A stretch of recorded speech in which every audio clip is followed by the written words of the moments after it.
नमस्कार, आप देख रहे हैं स्टार इंडिया और मैं हूं विवेक कुमार। बात करेंगे झारखंड त्रिस्तरीय पंचायत चुनाव को लेकर के।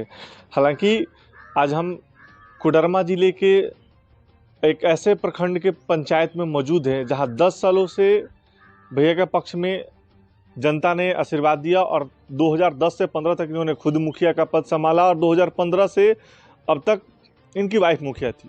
हालांकि तीसरी बार फिर ये मैदान में उतरे हैं और किन किन विकास के मुद्दों के साथ उतरे हैं इनसे हम जानेंगे। पहले तो हमारे चैनल पे आपका स्वागत है। जी नमस्कार भैया, बताएंगे तीसरी बार चुनाव मैदान में है, अगर जनता तीसरी बार आपको चुनाव जीत करके मुखिया पद पर बैठाती है तो विकास का सबसे पहला सौगात पंचायत को विकास के रूप में क्या मिलेगा? देखिए, ग्राम पंचायत हमारा देश किसानों का देश है, गाँव का देश है जी।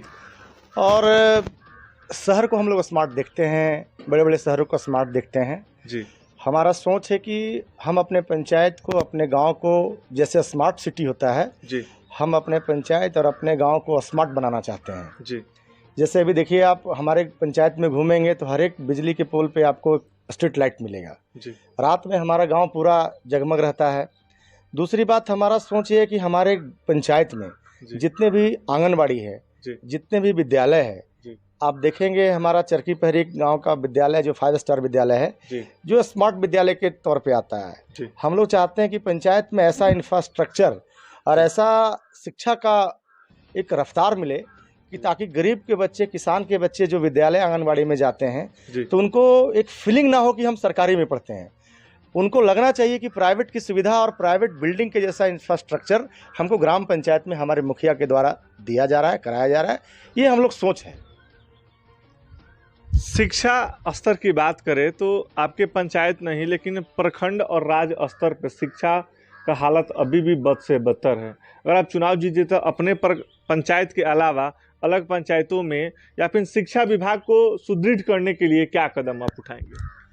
देखिए, हम तो सरकार लेवल पे हमसे बात करेंगे तो मैं देने के लिए सक्षम नहीं हूँ, क्योंकि मैं ग्राम पंचायत का मुखिया का चुनाव लड़ रहा हूँ और हमारा जो संवैधानिक अधिकार होगा उस अधिकार के भी काम करूँगा। लेकिन ग्राम सभा में इतनी शक्ति है और गांव के अभिभावकों में इतनी शक्ति है कि हम लोग आपसी भाईचारा और आपसे प्यार मोहब्बत से शिक्षकों के साथ, आंगनबाड़ी के दीदियों के साथ, बहनें के साथ मीटिंग करके, बैठक करके सुचारू रूप से तो हम शिक्षा प्रणाली को तो सुधार लेंगे। लेकिन जो इंफ्रास्ट्रक्चर है, मैं पिछली बार भी कहा कि इंफ्रास्ट्रक्चर है, सरकार की जो 15वें वित्त से जो पैसा मिलेगा हम फोकस करेंगे आंगनबाड़ी और विद्यालयों पर विशेष रूप से खर्चा करें ताकि उसका इंफ्रास्ट्रक्चर डेवलप हो और यहाँ के बच्चे को मानसिक ये सोच डेवलप हो कि हम प्राइवेट स्कूल जैसा ही सुविधा हमारे पंचायत में हमारे मुखिया के द्वारा कराया जा रहा है। स्वास्थ्य को लेकर की अगर बात करें तो स्वास्थ्य लेकर भी आपकी पंचायत स्तरीय और ब्लॉक स्तरीय या फिर राज्य स्तरीय जो सुविधा है वो नहीं मिल पा रहा है। रात बिरात अगर किसी महिला को प्रसूतिकरण के लिए अगर जाना पड़े तो प्रखंड के अस्पताल में सुविधा उपलब्ध नहीं होता है, भेजना पड़ता है जिला अस्पताल में। तो इन सब सारी सुविधाओं के लिए पंचायत लेवल पर तो है ही नहीं। तो कैसे आप इस बार चुनाव जीतने के बाद कौन सा कदम उठाने वाला है कि जो हमारा स्वास्थ्य विभाग है वो सही हो पाए? देखिए, हमारे पंचायत में स्वास्थ्य उपकेंद्र हैं जी, उसमें 4 स्टाफ अभी ऑन ड्यूटी पे हैं जी। उसमें 3 महिला 1 पुरुष जो कि ऑन ड्यूटी में है। और हमारे पंचायत की जो हम लोग सिस्टम बना के रखा है कि एनएम है जी, और भी जो हमारे कंपाउंडर हैं या स्वास्थ्य विभाग के जो टीम के लोग हैं, हम लोग निरंतर आंगनबाड़ी में टीकाकरण जो है सो मंथली जो होता है गर्भवती महिला, धात्री महिला या बच्चे लोगों का, वो सिस्टम रूप से जो सरकार की व्यवस्थाएं हैं। देखिए, हम लोग सरकार का एक अंग हैं। यदि चुनाव जीत कर जाते हैं, सरकार का एक अंग है और सरकार की जो योजनाएं हैं उस योजना को जो सरकार जो चलाती है, सारे कार्यक्रम चलाती है, उसको आम आदमी तक एकदम छोटा से छोटा अंतिम व्यक्ति तक पहुंचाना हमारा लक्ष्य है।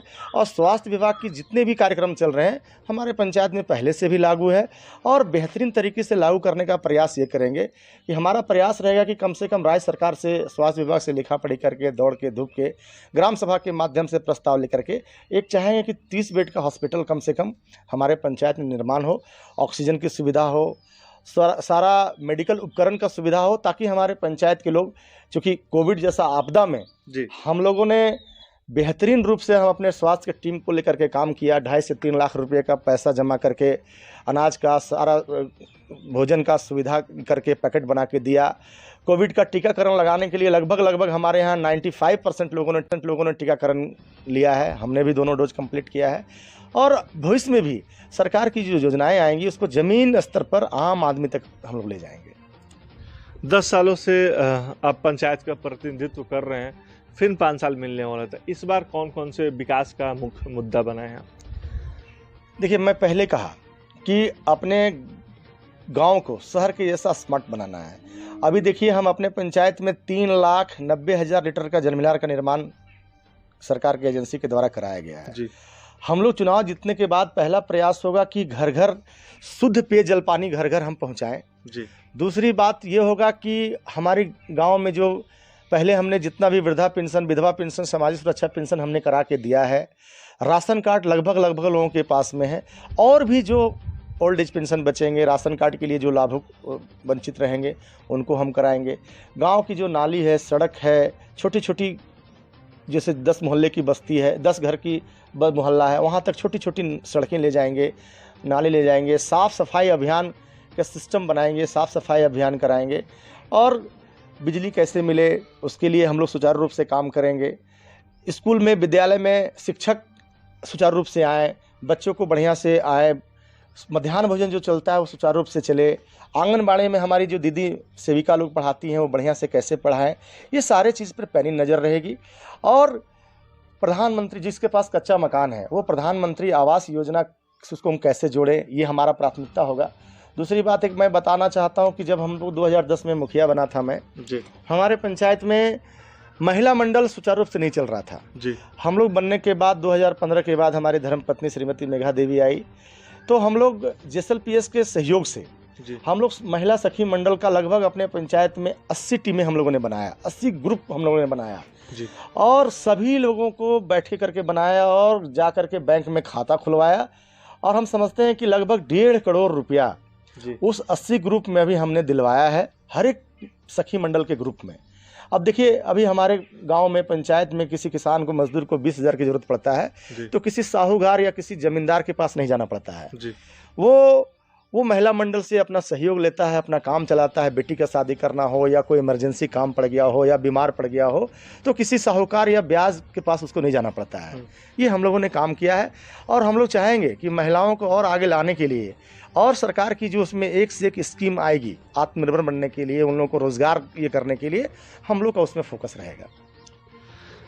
आपने जो 10 साल से विकासित किया और इस बार फिर चुनाव मैदान में है, तो इस बार चुनाव जीतेंगे तो क्या लगता है इस बार एक आदर्श, विकासित और मॉडल पंचायत तो आपको ऑलरेडी पहले से घोषित है, तो पूर्ण रूप से ODF जिसको बोलते हैं पंचायत घोषित कर दिए जाए तो किन किन विकास मुद्दों कर दें कि आपकी पंचायत, किन किन सरकार से क्या क्या मांग रखें कि आपकी सरकार की मांगे पूरा करे और आपका पंचायत ODF घोषित हो जाए? देखिए, अभी हमने पहले भी आदरणीय मंत्री जी को लिखा है कि हमारे गाँव हमारा किसान प्रधान गाँव है जी। हमारा फोकस रहेगा कि सरकार से मांग रहेगी कि हमारे पंचायत में लिफ्ट इरिगेशन बिजली के द्वारा जो चले, डीजल पंप के द्वारा सक्सेसफुल नहीं है, बिजली के द्वारा लिफ्ट इरिगेशन, चूँकि पानी का स्टोरेज है, चेक डैम हम लोगों ने बनाया है, पहले से स्टोरेज है, तो हम लोग चाहेंगे कि लिफ्ट इरिगेशन की यदि सुविधा हो जाती है और पाइपलाइन के द्वारा खेतों में पानी पहुंच जाता है तो ये हमारे लोगों के लिए ये वरदान साबित होगा।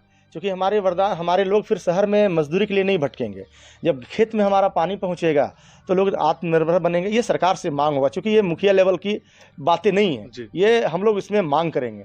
लेकिन देखिए, मुखिया बनने के बाद सबसे बड़ी जवाबदेही और जिम्मेदारी क्या आता है कि अपने पंचायत में प्यार से, मोहब्बत से, भाईचारगी से, किसी बिना भेदभाव का आप कितना बढ़िया चला पाते हैं।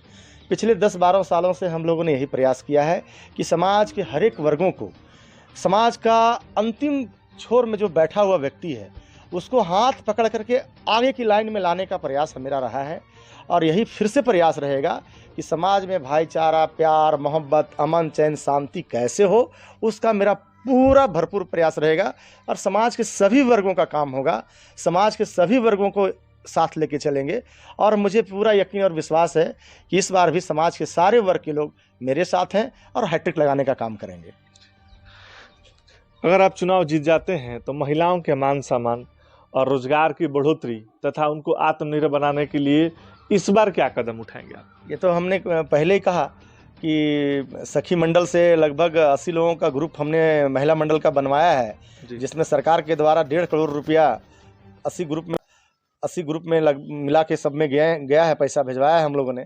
और भी सरकार की जो भी योजनाएं हैं आत्मनिर्भर बनने के लिए, जैसे टोकरी बुनाई हो गया, बकरी पालन हो गया, मुर्गी पालन हो गया, गाय पालन गौ पालन हो गया, सुअर पालन हो गया, या खेती बाड़ी हो गया। अभी देखिए मनरेगा से महिलाओं को उत्थान के लिए हम लोग दीदी बाड़ी योजना के तहत लगभग 400 महिलाएं के खाते में हम लोगों ने भेजा है पैसा कि आप स्वयं अपनी ज़मीन पर खेती करिए और अपनी इम्यूनिटी और अपने बॉडी में आयरन की शक्ति बढ़ाने के लिए हरा साग सब्जी खेती करिए, और खेती करके आप अपने आप को शारीरिक और मानसिक का विकास हो। उसके लिए दीदी बाड़ी योजना के तहत हम लोगों ने वो भी काम किया है और लाभुक के सीधे डायरेक्ट उनके खाते में पैसे देने का काम किया है।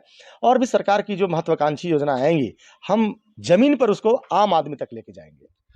चुनाव को लेकर पंचायत की ग्रामीण जनता से क्या अपील करेंगे आप? जनता से अपील यही है कि उम्मीदवार बहुत सारे आ रहे हैं, आप ये देखें कि जब आपकी मान सम्मान की बात हो, आपकी हक और अधिकार की बात हो, और जब भी आपके साथ समस्याएं हुई हैं तो सारे उम्मीदवार और उसके बाद मेरे बारे में भी आप आकलन करेंगे तो आप सिर्फ पाएंगे कि आपकी समस्याओं पर रविशंकर यादव खड़ा रहा है। इसलिए जनता से मेरा अपील होगा कि भारी बहुमत देकर के मुझे वोट देकर के विजयी बनावें। मैं उनको विश्वास को नहीं टूटने दूंगा, विकास और भाईचारा को बरकरार रखूंगा।